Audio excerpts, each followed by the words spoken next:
Right, so let's get started. So some announcements. So hopefully all of you have already submitted homework 1. If you've not, you will you know about the usual late penalty. It's like 10% every day. Okay, so you can still submit it.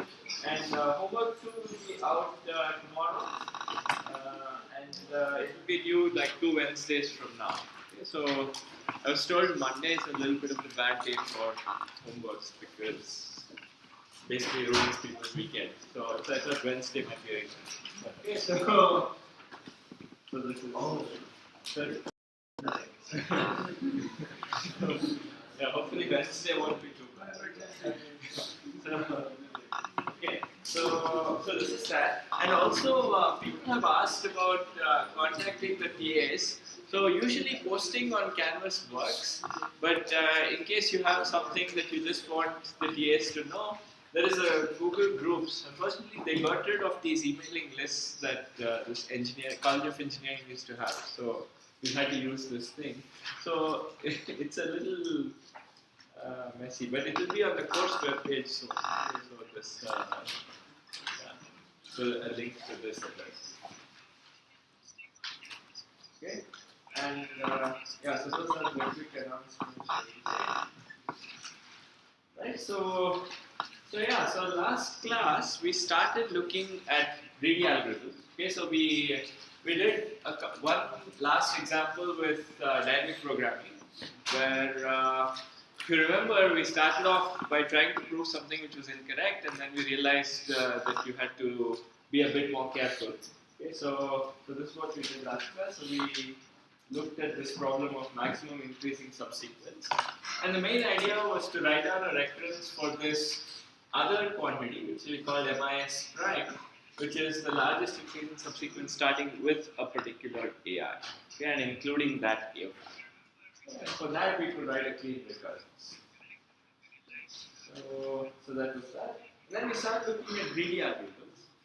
And what are greedy algorithms? So we said that greedy is not necessarily something bad. All we mean by the word greedy is that the algorithm is myopic. Okay, in the sense that it makes a sequence of decisions, but it doesn't really look ahead.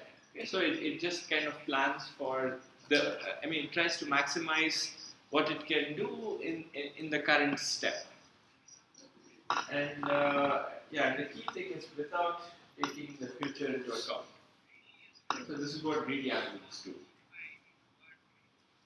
Alright.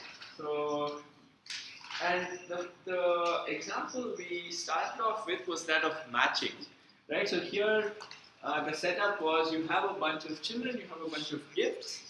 Every child has some happiness value associated with this gift. And we said an obvious greedy algorithm that tries to assign children to gifts is one which starts off with some child, assigns the best gift for him or her, and now it just marks this gift as used and proceeds this way. Right? So it only looks at unused gifts at every time. Okay, and we said this algorithm is clearly not optimal. Okay, so we saw an example of this. And so this is an example in which greedy is not optimal. Greedy can be very bad. And there are a few variants that some of you came up with, and those also turn out to not be very good. So variants of greedy, where you just assign in slightly different orders and so on. Okay, so those also can be quite bad. Alright, but we said that, okay, so greedy is not always a great thing, but sometimes it works. Okay, and we saw a very simple example last time, where the greedy algorithm can actually be shown to be optimal. And this example was that of scheduling jobs on a single machine, okay, where your goal is to minimize the average completion time, okay, or the sum of the completion times. Okay, average is just the sum divided by n. So it's so your goal is to minimize the sum of the completion times. And these are jobs where you can't like preempt a job and so. And the question is, in what order do you schedule these jobs so that the sum of the completion times is minimized? And what is a greedy solution in this case? A greedy solution basically, it starts off at time 0 and asks, what job should I schedule next? And I guess someone came up with a natural heuristic that said that you've got to finish jobs that have low processing time, because we are interested in completion times of jobs. So, and we saw a very simple proof as well of this thing, of this heuristic. Okay, and so do shorter jobs first, i.e. the algorithm is short jobs in increasing order.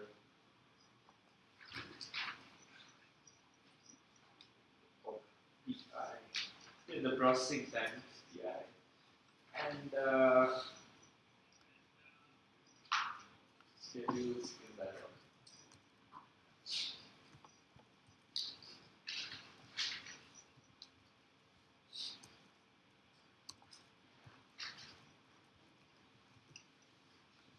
Okay, and we argued that this is actually the best schedule.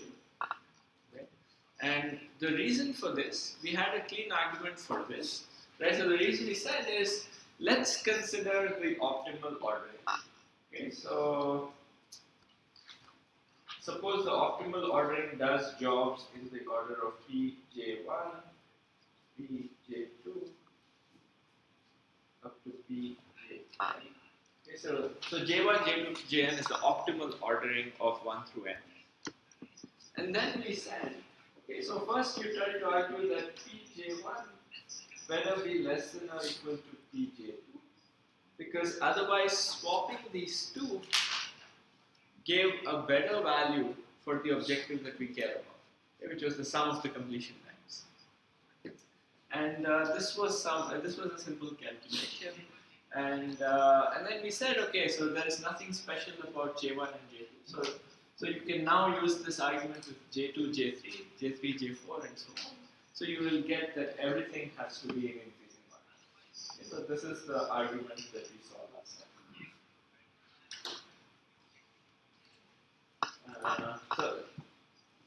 So if you, so this is something that, let's not dwell too much on it, because this is a simple argument.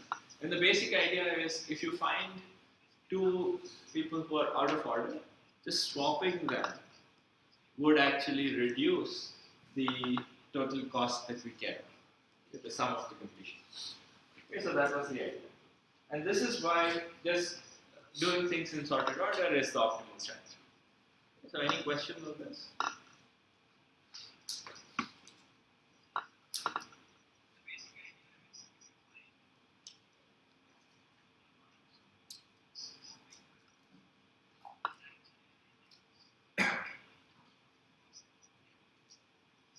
Some of you probably forgot the problem, but anyway, so this is something we've seen last time.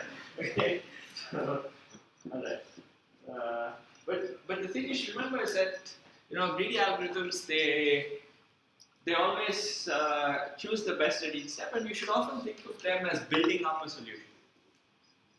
Like for instance, in the matching problem, you started off by matching the first child, then matching the second child, and so on.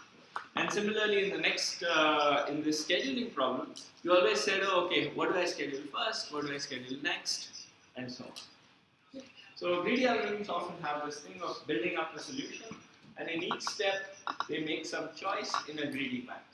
Okay, in a manner that just optimizes the cost at that point of time. So that's the characteristic thing about greedy algorithms. So today I wanted to do another, actually a couple of kind of classic examples of greedy algorithms. Okay, so we'll see more examples of this. And the thing to note about greedy algorithms is that, in some sense, arguing about its correctness is often the most difficult thing. Right? So, I mean, it's often easy to come up with the algorithm, but showing that it's correct is often the challenging thing. Okay, so it's easy to design, but hard to reason about.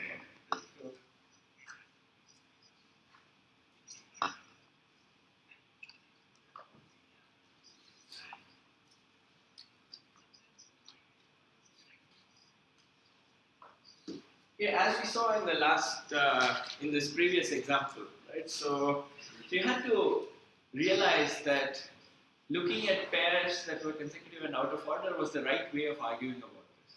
Okay, and that is something that I told you guys. If I hadn't told you, it probably would have taken a long time to come up with. Okay? So that's the thing, right? So it's often a little, it's not hard, maybe tricky is the word. Okay, so they could often be tricky to reason. Okay, so we'll see more examples of this now. Okay, so another classic example of greedy algorithms is what is called the spanning tree problem. So how many of you have seen this before? So many of you have seen it. So let's recall it. Okay, so I guess for many of you it's been a while anyway. So the problem is the following. Okay, so it's very simple. This is a problem defined on undirected graphs. Okay, so you have a weighted undirected graph. Think of some network like this. So you have a bunch of vertices, bunch of edges. Each edge comes with some weight. And your goal is to pick a subset of these edges. Okay, so let's say I pick the blue ones, the ones that are ticked. Okay, so this is a subset of the edges. So that firstly, everybody is connected in the sense that if you just look at the graph with these blue edges, you can reach every vertex from every other vertex. Okay, so that's what I mean by connected. So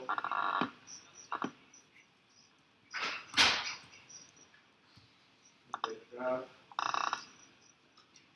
with just the blue edges.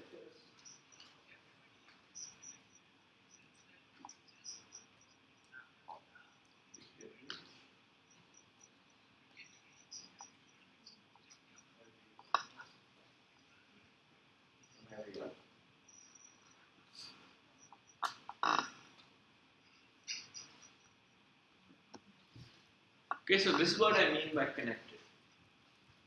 So every vertex can be reached by every other vertex, just in the graph defined with the blue edges. Okay, so the edges that were chosen. And so there's many ways you can do this. So your goal is, among all such choices of edges, you want to pick the one that has the least total cost.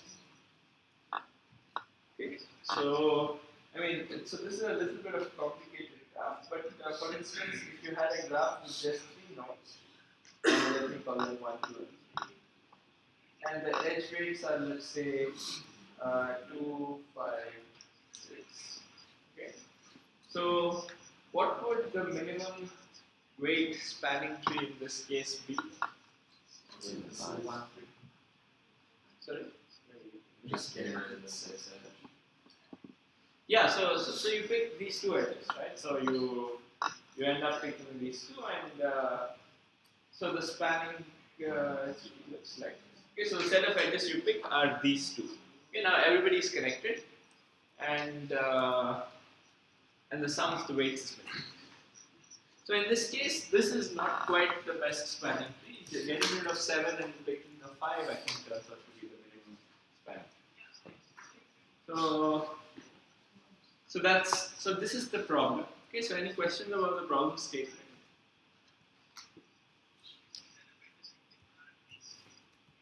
Okay, so you just want to pick a subset of the edges so that all the vertices still remain connected, and the sum of the edge weights that you've picked should be as small as possible.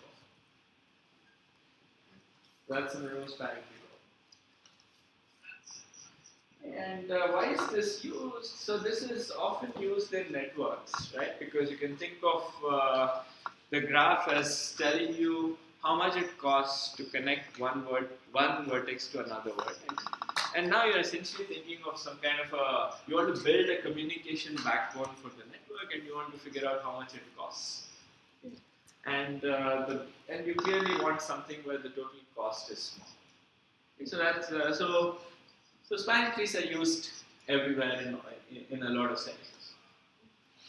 So the reason it's called a spanning tree, even though the problem doesn't ask you to find a tree, is that as long as the weights are all non-negative, the set of edges you pick has to just be a tree, right? So when you think of a tree, this is something that I just like to make explicit. So a tree is just a connected acyclic graph. So people often think of trees as having roots and so on, but I prefer not to think of trees as having some rooted structure. Okay, so you just think of some connected acyclic graph. Okay, so that's what we call a tree. Right. So the solution to this will always be a tree, and the reason is that if you, basically that means we are saying that there are no cycles. Right. And why are there no cycles? Because if we had a cycle, we need a redundant line that we don't want. Yeah, so basically if you picked a bunch of edges and it included a cycle like this, then you should be able to get rid of one of these edges, one of the cycle edges. You'll still keep the whole vertex connected. And your weight can only decrease. So remember, your goal is to minimize the weight. So the optimal solution is always perfect is chosen in the optimal.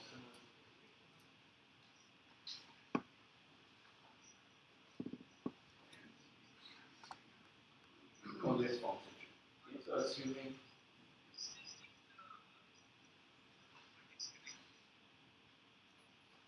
edge weights are strictly bigger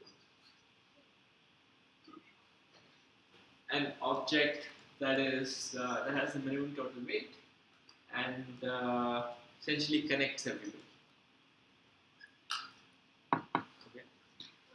Pick the node and find the minimum edge connected to that node. Pick that, go to that node from there. Again, pick the node with the least edge. Okay. So what he's suggesting is a way of building up a solution. Right, and this is a natural way of building up the solution. Right, so you start with some vertex u, any vertex u. With you've got a bunch of edges that go out of it. You can pick the one with the least edge weight because your goal is to minimize the total edge weight. Right? So you pick naturally the least element. So let's say I have 5 and 2 and 3. So I pick the 2, I go to the sky. And now what do you want to do? Now go to D and look for the connected nodes with D, which have the least weight. Okay, so this is one choice. Right? So you can say, I will now look at the neighbors of D and maybe find someone with the least cost and keep doing this. Right? So firstly, would this always give a solution? This is a reasonable heuristic, right? So you always want to, but note that this always finds a path, right? So would this always work? I don't think so because for example, to the triangle, you see, if you pass, for example, U to B, it is 2, and for the W, it is, for example, you start from so 1. Okay, so what he's saying, I mean, it's correct. So that's why I just want to, because not everyone can hear you, but people can hear me. Okay, so so what he's saying is that you should look at the triangle. Right? So we had what? We had 2, 4, 5. Okay, so the starting vertex seems to matter in this thing, right? Because if I started out here as U, then I will pick this edge. Now I'm at this vertex. This is the V. And this is the only edge out of P, so I'm going to pick this. And this is a bad choice because, in some sense, this is not the right. This is not the right set of edges to pick. Right? So you don't want to pick this. Your optimum is this. In general, you can get stuck with things like this. Okay, so this suggests that this algorithm itself, even though it's kind of natural, is not always the right thing to do. But this broad idea seems reasonable, right? Like you have a vertex and you want to find something that has a low edge weight from this vertex, right? So how would you? Is there a way to modify this procedure so that it works? Have you seen this before? Sorry? Oh, okay. So then maybe we'll wait then. Yeah. Okay. What if we find all the sequences? It's adding up to the smallest number, and then try if there's a path that agrees with that. Okay, so you're suggesting that you have some kind of a target for the total sum, and you want to enumerate different choices of the edges. Is that what you're saying? Yes. Okay. But then, the number of choices for these things quickly blows up, right? So suppose you have a certain value for the sum. There will be lots of combinations for the edges that add up to this sum. Okay, so that's one issue with an approach like that. So what if you take what you say and you mark each edge you visit, you flag it as visited, so you don't end up in a loop, such as a loop or something? Yeah, so that's kind of what we did in this example too, right? We didn't pick the 2 again. Okay. So that was not the reason for the problem. The problem was somehow that you went from U to V, and now you are, in some sense, restricting your search to edges out of V. And so you're forced to pick the 5. So, yeah. Yeah, so you can keep doing this, but consider all edges you still haven't used. So you can do all the edges at B plus 2, because that's all the total cost for B. And then you can also consider the edges 3 and 5, and you pick the least out of all of those. And so that way it'll just keep growing out, and it'll pick all of the shortest paths to its neighbors. Okay, so that's one idea. So did you want to say something similar? Or? Okay. So so what the two of them are saying is that one issue, at least coming from this this very small example in the right, is that once you pick this edge, somehow in this procedure we are restricting ourselves to edges out of V. It's probably not what we should be doing. We should also be considering the other edges out of U that maybe you want to pick now. Right? So in this process, like if you started off here and you went here, maybe we want to keep these edges also in consideration. Right? So now, along with these edges. So this is a reasonable suggestion, right? So you want to pick those edges as well as consider them the next time, right? So if these edges happen to be 6, 7, 8, then maybe you pick this edge to go out of to pick next. Okay. So and this at least works in that example, right? So as a sanity check, because you pick this edge, and now you have edges, the other edges out of U, which will. So you have this edge and this edge. So you'll pick the smaller of the two, and you will end up picking this guy, okay, which is the right thing to do in this example. So question is, how do you now formalize this as an algorithm? Yeah. How do you know that it is a greedy house? So it's a greedy algorithm in the sense that it is building up the solution, and at every step it's picking an edge that in some sense builds your solution. You want a connected graph in the end, so it's connecting one more node, right? So you should think of it as connecting one extra, bringing in one extra node into the set of nodes you have so far. So your goal is to connect everybody, and you're like connecting nodes one at a time. And you're connecting the node that kind of incurs the least cost at this point. So, yeah, so I guess I just said how you should now formalize this sort of thing, right? Because in some sense we are thinking of set of nodes that we've connected to one another so far, and we want to add one extra node to this set.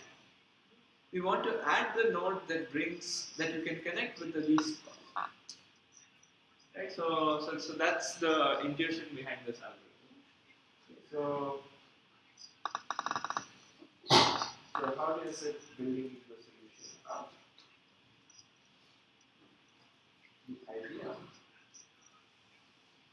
is keep track of a set of that we connected so far.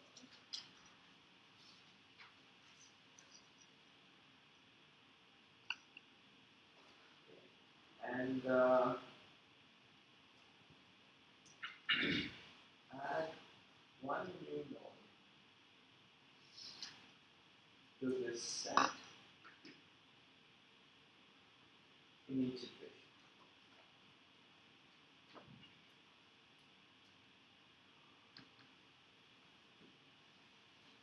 Okay, so what I mean by this is that when you start with U, this is the only node that you've got so far. This is,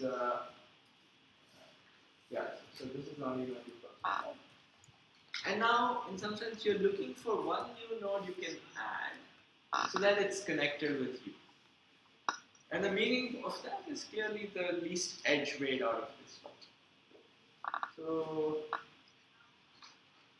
this would be the same. So now your connected set of nodes is the set U from all these. So now these guys are both connected. You already have a connection to them. You want to add one new node to this set while incurring the least cost. And to do this, you will see. So now you can ask yourself, okay, so if I take this node, what is the cost of connecting it to this set UV? Okay, so you can think of, oh, okay, I need to check if there's an edge to U, need to check if there's an edge to V. And the least of those two costs is the cost I'll take to connect it. So, and I picked the vertex here that has the least cost of connection, which essentially amounts to I look at edges out of U and V and look at the least weight edge. So this is another way of thinking about this. So what this does is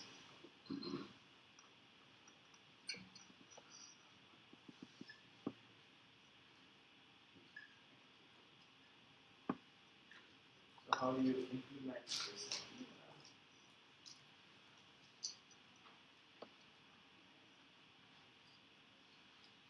And this is done by we look at all edges going out of our set of points.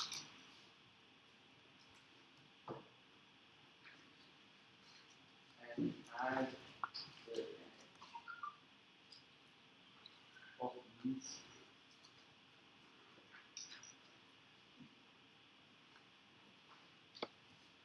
Okay. So I have some set of vertices that I have connected so far. I want to add one vertex to this set. And I want to add the vertex that yields the least cost. Okay. And for every vertex, there is some cost of connecting it to a set, which is the minimum of its weights to the set so far. And yeah, so the way you implement and the least of these is essentially look at the edges going out of the set of points to pick the least weight. So yeah, so think about this for a second. It's better if you read this than me saying it into it.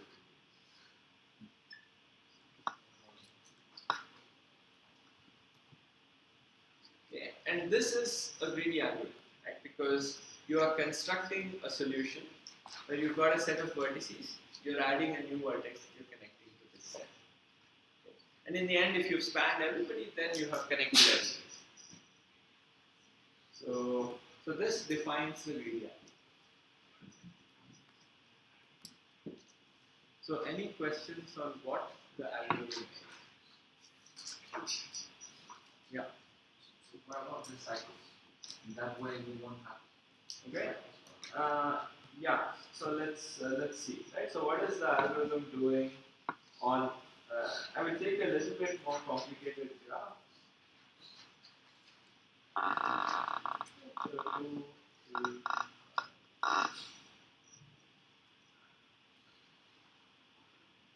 Okay. So let's take this graph. So I think what you're saying is, suppose we start with this vertex U. Then what the set that we are currently picking is essentially the singleton set. And I want to add one vertex that yields the least connection cost to U. And that would be this vertex at this point. This is the V. Okay, so actually let me number them U1, U2 so that we know the order in which nodes are added. Okay. So U2 is the one that I've added in the second iteration. And now I have a bunch of choices, right? So I have to, if I want to connect this vertex to this set U1, U2, so now I'm thinking of this set of U1, U2. These are the guys I've connected so far, U1, U2. I want to add one more element to this set. If I want to add this node V to that set, I have to pay a connection cost of 3. So if you want to think about this, think of it as, suppose you are laying out some water lines or something like this, right? So you start off with some set of houses that you have provided water to, and then you add lines from those places, right? Or power lines, something like that. Okay, so that's kind of what you're thinking. Okay, so you've got these two nodes that are now connected, and now you want to add one more node. Okay, so you can potentially only add this guy, only these two, right? I mean, those are the only two nodes you can possibly that are directly connected to these two. The others you need multiple edges, so we don't consider that. Okay, and right, so you want to add one person. So which one would you add? To add this one, you would pay a connection cost of 3. To add that one, you would clearly pick the best edge, which is 4. So it's a connection cost of 4. So you would pick the smaller of the two, and so you would pick this edge. So now your set of vertices that you are working with at this point now becomes this set. Okay. Now this is the set of vertices that you've connected so far. Now you want to add one more thing to this. Now you have no choice. You have only one vertex that you can add directly, and you keep doing it. Okay, so let me label this vertex as U3. This becomes the curve. And now this is, you have no choice. This becomes U4. You should think about it a little bit this is the vertex you will add after that, and yeah, just to make things interesting, suppose there had been an edge here of weight 1, then this would be the vertex you add with 6. This would be this.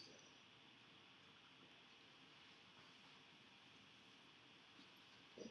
So I will pause and see. See if you have questions on this question. Okay, so I claim that this is the order in which you will connect the vertices. So I started with U1. Any questions? Okay, Yeah. so what if the weighted chain U2 and U4 change? If it is 3 and U1 and U3 is 4. So sorry, what is 3 and what is 4? And the weight between U2 and U4 is 3. Okay. So you're asking if this guy is. Oh, okay. So you're asking about a graph where this is 3, Yeah. this is 4. Yeah. Then you pick U4 and U3, Right, so in this case, what will happen is that this will be, let's call this V1. You still start with U1 equals V1. Okay. This is V2. Now you will pick this as V3. Now you observe that there is a vertex which can be connected in a cheaper way. Okay, so this would now be the vertex that you will connect. Right, so it will be the V4 and so on. Okay, and then this will be the V5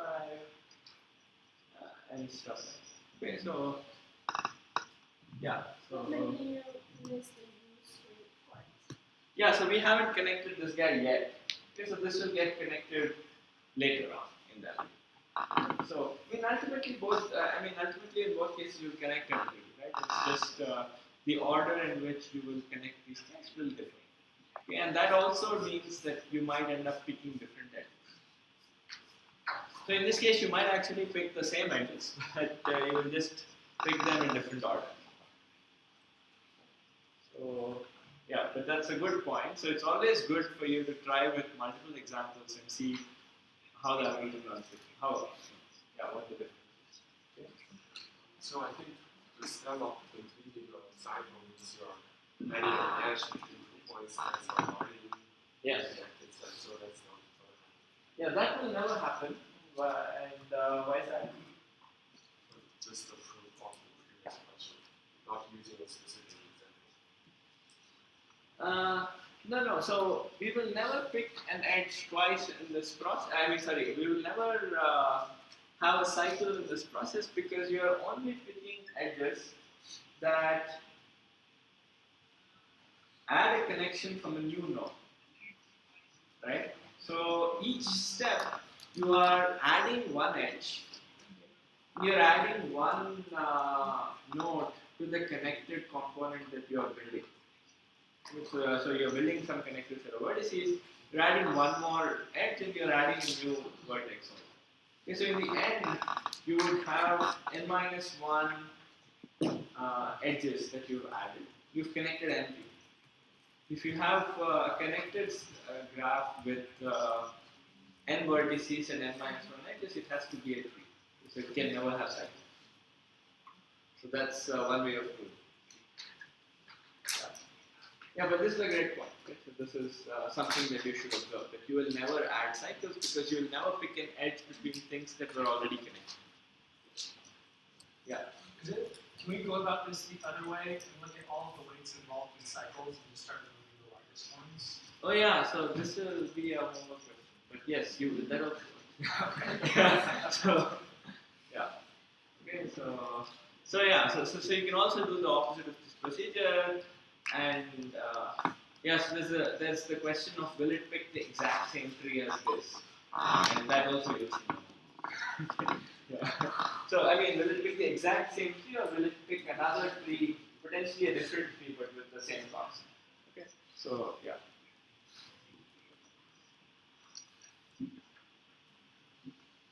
Okay. So yeah. So you could also do things like this. Alright, but the way we are doing is building up the solution. And usually this is how we think of greedy algorithms, we always build up.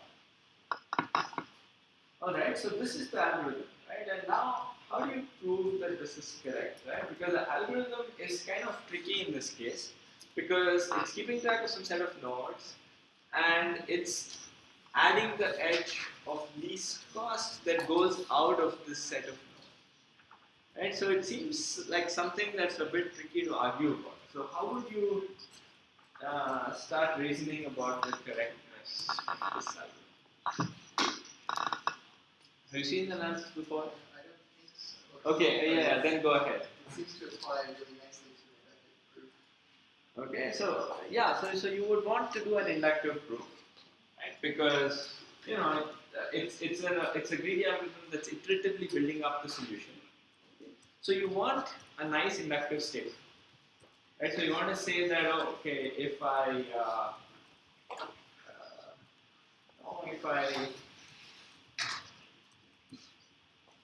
add one vertex, then presumably you get to some minimum spanning tree of this connected component. Okay, so let me write that down. So correctness, the guess is use induction. Okay, so this is a broad guess, right? So what is the inductive statement is the next question. Right? So what is the inductive statement?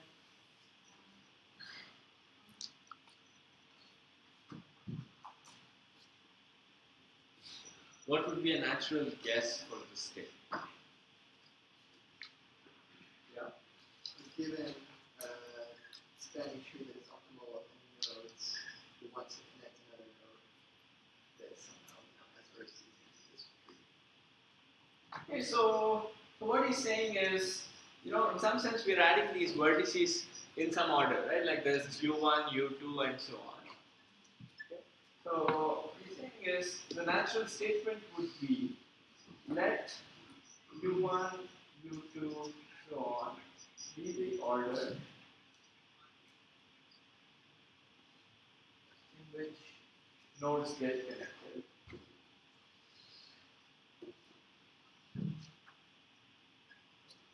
Then at each step,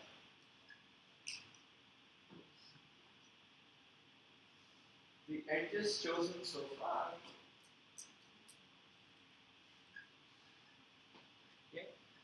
form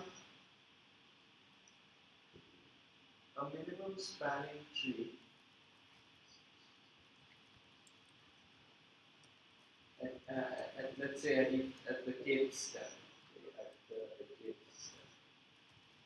The edges chosen so far form a minimum spanning tree of U1 through UK.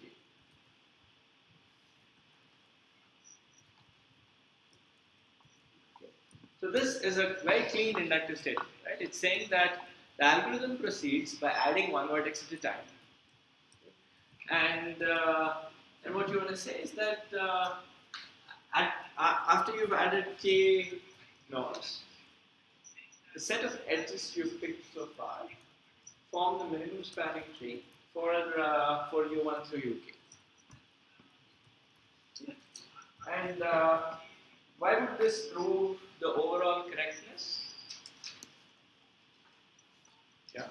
Well, the base, because to do an inductive proof, you have to have the inductive step as well as the base case, and I think the base case is so simple. If you have one node, it's obvious. That's fine, but why would the final step prove what you want to show? Right, so ultimately what you want to show is that this algorithm finds the minimum spanning tree for the whole graph. And then the reason why that is because you can show, well, it doesn't actually matter which order we pick them in, if that is the minimum spanning tree at each step, because once we have all the nodes, we can treat it. So in the end, you will have all the nodes. And this statement, when k equals n, will essentially say that you have the minimum spanning tree for the whole graph. Okay, so that's what he said. Okay, so this is great, right? So this is a worthwhile statement to show, because if we show this, we would be done. And as he also observed, the base case is already clean. Base case is trivial, right? When k is 1, there is nothing to show. Yeah? So are we proving that the spanning tree being output has the minimum weight? Or are we proving that the output is a spanning tree? No, we are proving that the spanning tree has a minimum weight. And just assume that the output is a spanning tree? Yes, so this follows from the answer to the question that I've asked him, that he asked rather, which is basically that, I mean, remember we said you will never connect two nodes that already were connected, right? So there will be no cycles. So this is the reason the output will be a tree. But note that our problem definition really didn't talk about outputting a tree. Okay? We just observed that it does. Okay? So we don't really need to argue that it will output a tree. All we care about is arguing that it will be connected and you have the least weight. Yeah. So I was wondering, I don't know, I guess, how difficult is the problem once you have like a minimum spanning tree to actually, I guess, go and turn it into a more formal tree, or I guess a typical tree, like find a root and then actually make the edges directed? Like, how hard is that problem? So you're asking about a different problem where... Sorry, I was kind of curious, because it seems like, I don't know, it is like cool to output some minimum spanning tree, but I know, what is it, there's like the graph isomorphism problem, which is, and similar problems, very difficult. And I was wondering how that one. No, so I guess there's a lot of questions there, but we can take it offline. Okay? I don't think it's very related to but there is a question of finding a directed spanning tree, which turns out to be NP.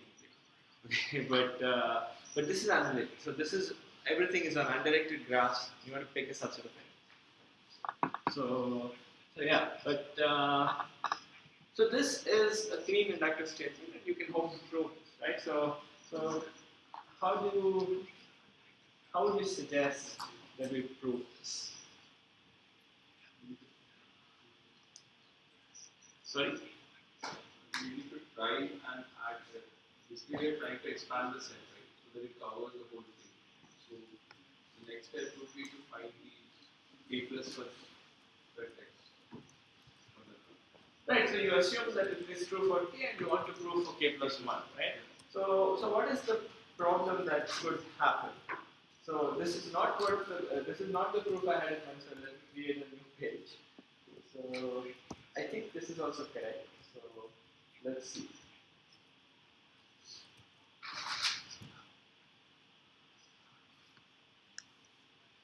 Okay, so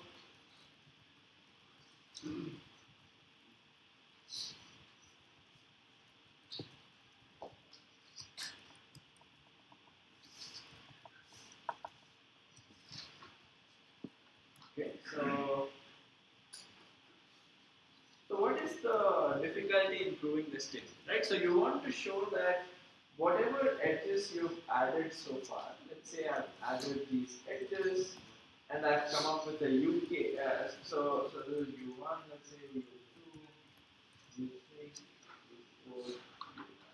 So suppose this is the order in which I've added, okay, and these are the vertices, this is the edge.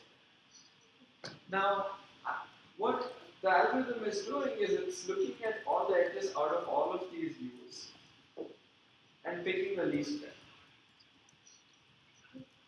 And let's suppose that there was some vertex out here so this edge was the least cost edge out of all of these. Okay, so this for my algorithm is U6.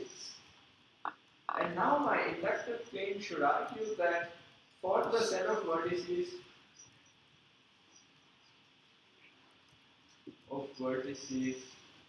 U1 to U6, the edges U1 form the minimum spanning tree. Okay, let me write MST because that is the standard term for minimum spanning. So I want to claim that this is non-trivial, right? Because the reason for this is, actually, can you guys see why this is not a trivial fact? Like, why is it that I can't directly argue this by saying, oh, this is the smallest weight edge out of the original, out of the previous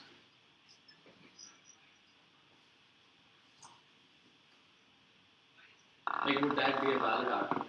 I say that, hey, this was the best tree for U1 through U5, and I'm adding the edge of least first. Therefore, this is the smallest tree for U1 through U6. Would that be a reasonable argument? Yeah. The potential counter argument is I could say, what if you find a lower cost neighbor? Well, no, that's totally fine, right? I mean, all I want is the inductive statement, which is going from 5 to 6, right? Or k to k plus 1. You don't care if, yeah. Just to make sure, at this point, we know that there cannot be cycles, right? It's like fine. There are cycles in the original graph. There are no cycles among the edges that we picked. So there are certainly cycles in the graph. At that point of the set versus there are not. Well, U6 could have edges here. There could be edges here. It's just that you never pick them. But you're right. So this is where the problem could arise, right? So what we want to, what could end up happening is that maybe the best tree for the whole set of vertices U1 through U6 was some tree that essentially looked like this, right? So it didn't use these edges and maybe it picked one of the two. So it looked like this, right? So there could be like a totally, okay, this is not a tree, but it could look like this, right? So you could have something that looks totally different, and this could be the minimum spanning tree for U1 through U6, right? Because there is no reason that the tree for U1 through U6 should keep the structure for U1 through U5. Okay, so it could use a totally different structure to connect U1 through U5 because now you have the choice of using U6. Okay, so that turns out to be an issue, and I think there is a way to fix this proof, but I don't know. So I'm going to. We can either find it out, or I can show you the proof I had in mind. Okay, so both are valid choices. Yeah. I think to fix it, I think you can kind of do a proof by contradiction, or add a proof by contradiction by showing that if you were to try and change this graph, that ends up being it's going to be greater than just leaving it alone. And I think you can show that because we've already considered all of the edges going out of it. So if you change this, I think you can do it kind of that way. Yeah, so his general thing is, okay, so let's try a proof of contradiction, a proof by contradiction. And what would a proof by contradiction try to do? You would try to say, okay, suppose there were a different spanning tree with a smaller cost. Then you would say that look at that spanning tree, and you can now somehow get a smaller tree for the original set of vertices U1 through U5. Okay. And that would be a contradiction because your inductive hypothesis said that for U1 through U5, this was the set of edges that was the least, that gave the least cost. Okay. So this is a potential line of argument, but saying this could be tricky. Okay, so yeah, let's.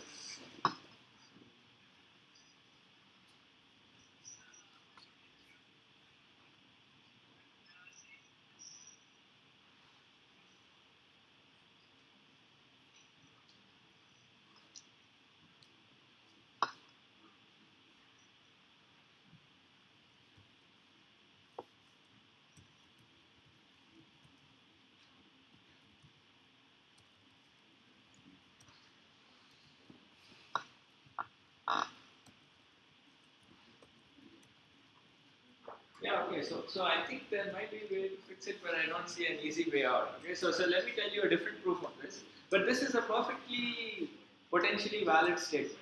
Okay, so you can think about it and try to see if you can prove it this way. Okay, so this is a good statement. It's just that it may be hard to prove. So sometimes you'll find that some inductive statements are actually true, but to prove it, you may end up having to solve the whole problem. Okay, so only after you actually solve the problem, you realize that this would be true. Okay, so yeah, so for this reason, yeah, so this is certainly a true statement, but I don't know of a way of proving it just in an inductive manner. Okay, so let me give a different proof. So for the correctness, and this is using a different inductive statement, and the inductive statement that I want to use is slightly different. Instead of arguing about so what is the problem in this proof that we started out with? Right? The problem was when I added a new node, the entire structure of the tree changed. Okay, and this I am unable to fix it, right? Because I don't know how to argue about a tree structure that looks totally different from what I have so far. Okay, and this is the main problem with this proof, right? With the proof of this guy. So I want to propose a different inductive statement where I want to argue that there is always an optimal solution, which basically means an optimal tree that includes all the edges that I've picked so far. So this is like saying whatever edges I've picked so far, there is a way of completing this tree, so to speak, so that you cover all the words. Okay, and that tree will be optimal. So this is a clever statement. So it's saying that suppose the algorithm picks edges E1 through Ek. Okay, so I don't care so much about the vertices I'm picking anymore. I'm saying let's suppose the edges picked by this algorithm were E1 through Ek, the first case steps. Then I want to say that there is an optimal tree that includes all of these edges. Okay, so optimal solution is tree.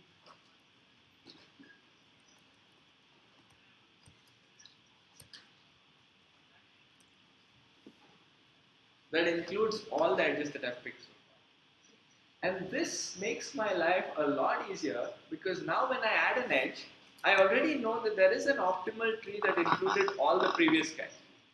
So I could start with that tree and say, hey, so I want to claim that this edge, that there is some optimal tree that also includes this edge.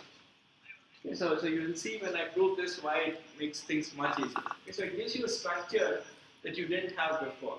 Okay, so earlier you had to argue that there is no tree which is of a totally different structure. Now you basically have to argue there is no tree which just doesn't have one edge. Okay, so we'll see the proof of this. But first you should understand the statement. Yeah? Really fast, if there are two edges connected from one node that have the same weights, how do we treat that? Oh yeah, so here in this whole algorithm I'm breaking ties arbitrarily. Okay? And this is the reason I'm actually very careful in this statement. So it's nice that you brought this up because the statement is kind of an understatement. I mean, it's saying that there exists an optimal solution that includes all of these edges. So there could be multiple optimal trees. But all it's saying is that there exists an optimal solution that includes all of these. Okay. So there could be other optimal solutions that don't include any of these guys. Right? But yeah. Again, as you will see in the homework, if all the edge weights are all different, then this will actually be the unique solution. But yeah, if edge weights are equal, you could have these kind of situations. Yeah. Would all optimal solution contain the same nodes?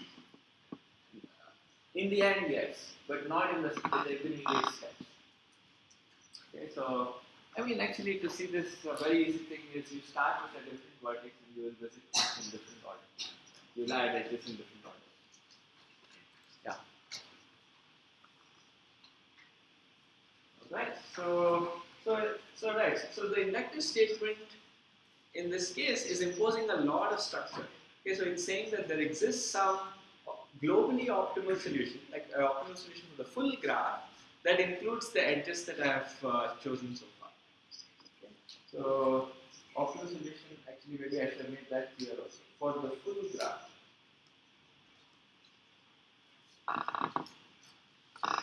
So this is often what you will find when you're trying to prove correctness. times, you have to have the right inductive statement. Otherwise, it becomes very tricky to prove.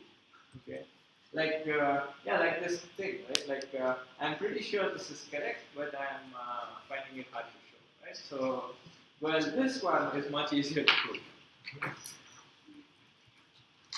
So how do we now prove this statement? Okay, so proving this statement basically means that you so you want to assume it for k, and you prove it for k plus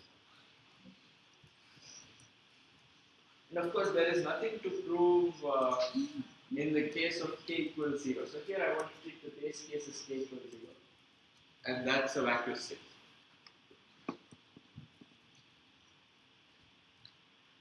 Okay, so I mean, I don't know if you want to do it this way, but yeah, let's. So, alright, so you have the edges added so far. So let's say E1, E2, E3, E4. Okay. And now I have a strong inductive statement, right? So I know that there is an optimal tree for the full graph that includes these edges. Okay, so I don't know what they are. They could be something like this. But I do know for a fact that there is something, and this is awesome. Now, okay, now let's see what the algorithm is doing. So it adds one more edge. So let's say it adds this edge, E6, E5.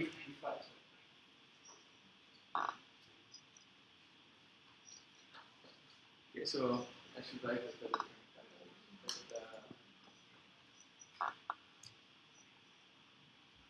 So this is the new edge that the algorithm has added. Now I want to argue that there is also an optimal tree that contains E1 through E4 and also E5. Now you are in much better shape, right? Because you already know there is an optimal tree that started with that had E1 through E4, and this was an optimal tree for the entire graph. Now I want to say that I can massage that tree somehow to also include the edge E5 and not increase its cost. Okay, so the argument now will be that this is the high level argument.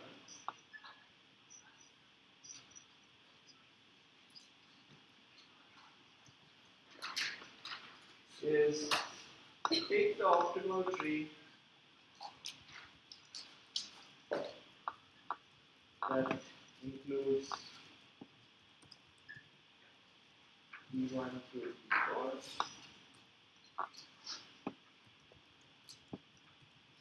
massage it to, I just mean like modify it, add an edge, remove an edge, do something. Massage it to also include E5 without increasing cost.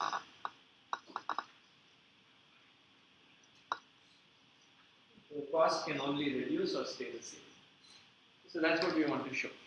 Okay, so this is the high level argument that I want to show. And this would prove what we want, because then it says that there is also a tree with an optimal tree with E1 through E5. Because I haven't increased the cost. And I've come up with a tree that now includes E1 through E5. So any problems with this plan? I love plan of argument. Yeah. So I guess what I'm understanding, so if you're not increasing the overall cost? Yes. And so with the E5, if it, I mean, wouldn't there be a cost to connect E5 regardless? There would be some cost. Oh right, but I didn't say add E5, right? So I'm adding I will add E5 and remove some other edge. Okay, that's what I mean by massage this tree. Okay, so let's yeah. Okay, so take optimal tree, which is T is something which I don't know. Okay, so it may or may not include E5. If it already includes E5, it's great. Okay, then I'm already done. This is a tree that includes E1 through E5. If it does not include E5, I want to say that somehow I can modify this tree T to come up with a different tree that now includes all of it keeps E1 through E4 and also adds E5. So yeah, and there is a hint for how you might want to show this, right? So yeah, so let's call this unknown dotted tree as T. Okay. And I want to add E5 to this tree. I mean, I can assume it doesn't have E5 as I just explained. So what if I just went ahead and added E5 to it? Okay, so what happens now? Is it still a tree? Why?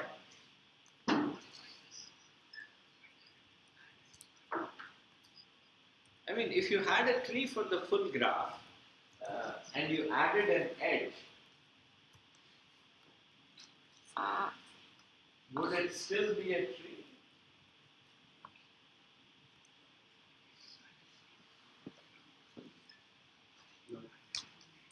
Why not? Yeah, so a tree means that every vertex was connected to every other vertex. So in particular, if you looked at the endpoints of the edge you were trying to add, there would be a path that went from one endpoint to the other. And this, along with this new edge you're trying to add, would form a cycle. Okay? So this is a problem, right? So if you added E5 to T, you know that there is a cycle. Okay? And right, so now, okay, so the observation is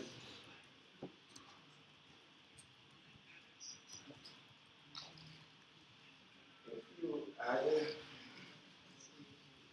E5 to T, then the new graph, new set of edges chosen. Let me just write like T union E5. Okay.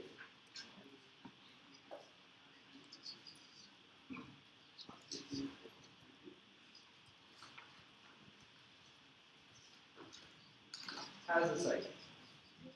And the proof of this is just it's a trivial fact because it's basically what I said.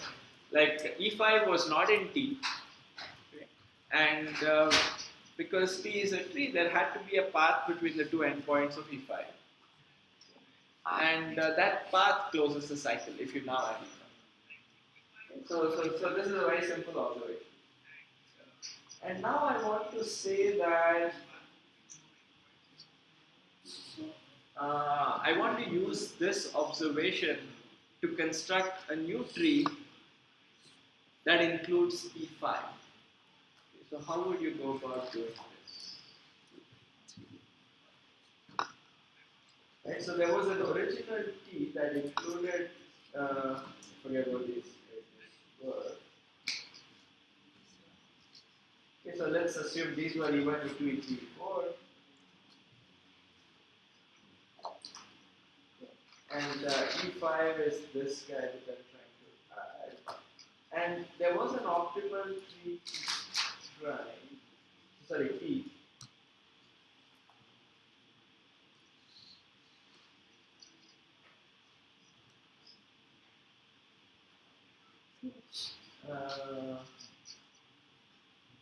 Which I don't know, but it was a tree that spanned the whole graph, right? And it did not have this edge E5, which means there was some path that went from this endpoint to this endpoint. I mean, it could have gone through E3 and so forth. Okay, so that path could have come like this. We don't know what it is, so we don't care. So now how do I modify T to include E5? What would be a natural way? Yeah, so if it looks like this, right, so what you might want to do is, I look at the edge that goes out like this, and delete this edge and add E5 instead. Okay. Now this is not a single edge, right? So this could actually be a path like this. So, but I know there is some path that goes from this vertex to, and it goes to the other endpoint of E5. So I could delete this edge and add this edge instead. And this is a perfectly, this still keeps everybody connected. Okay? And the reason for this is that, I mean, clearly these are the only vertices you have to care about, because removing this edge may only affect those guys. But that's fine, because now you can go through this path. Now there is still another path. Okay? So the claim is,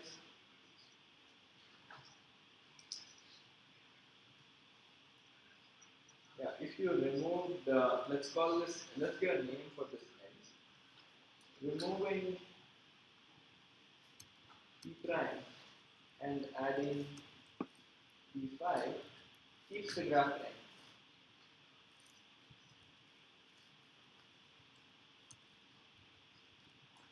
Okay, and I want to say that it also reduces the cost, or it doesn't increase the cost. Why is that?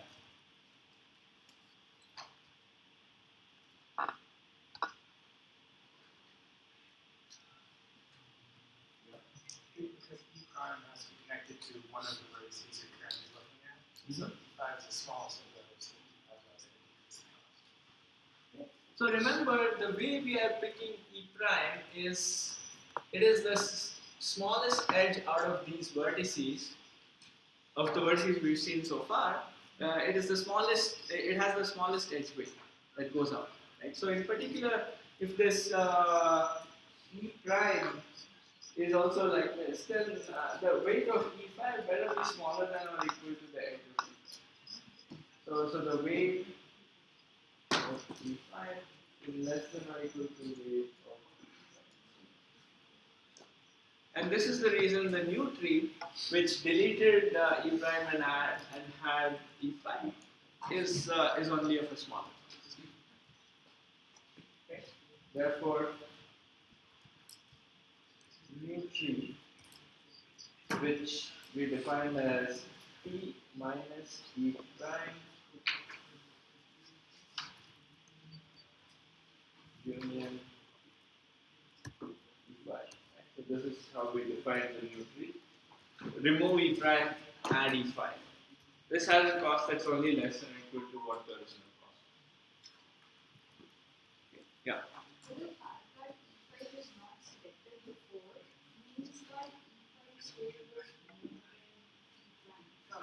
No, E prime was not selected either. So only E1 through E4 was selected. E5 is the edge that comes after that, right?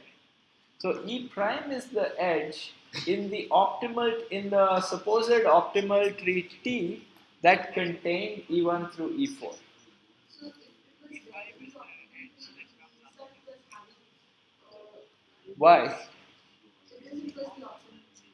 I mean, you don't know that, right? So the optimal tree, all you know is that this is an optimal tree that included E1 through E4. Okay. Now, sure, if it had E5, it's great. Then there's nothing to prove, right? So because you want to show there is an optimal tree that also includes E5. You are saying, what if it doesn't include E5? Okay. And then you will say, okay, consider some optimal tree that includes E1 through E4, not E5, and that is this tree T that I drew. It must have some path going from one endpoint of E5 to the other. And suppose that path includes an edge E prime. You don't know anything else about this tree. But all you know is... No, I mean, there could be a totally different optimal tree, right? So, for example, if both of them had the same weight, there could, that could be the T you were working on. In this case, yes, that is the only case, but so if all edge weights are different, as I said, the whole spanning tree turns out to be unique. Okay, so what you are saying is correct. Like if edge weights are, if all edge weights are unequal, then what you're saying is right. But it's not a priori obvious, right? Because how do you know that there is no completely different tree that also has the same cost? Because it's not just this plus, it's not just one edge you're adding. There is an entire other part of the graph that you have no idea about. So it's an optimal tree for the entire graph. not just for these set of 6 nodes or something. Okay, so that's the reason you know nothing. Yeah, you don't know anything about this tree T. Okay, so we can talk about this, but this is a good point. So, yeah, so the question that came up is, yeah, so why don't we know more about it?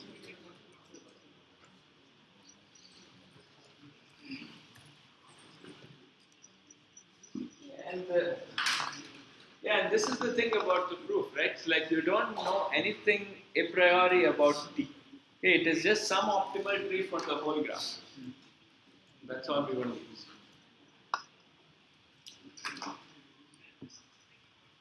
Alright, so this is the argument. So the key here is coming up with the right inductive statement.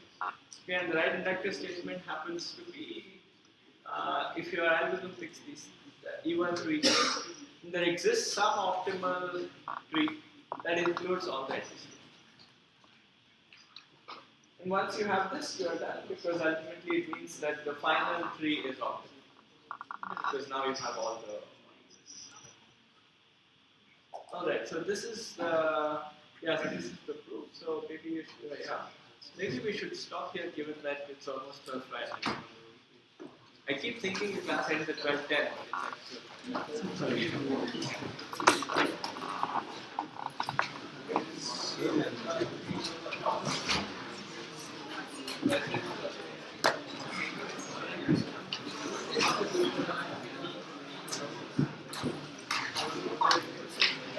actually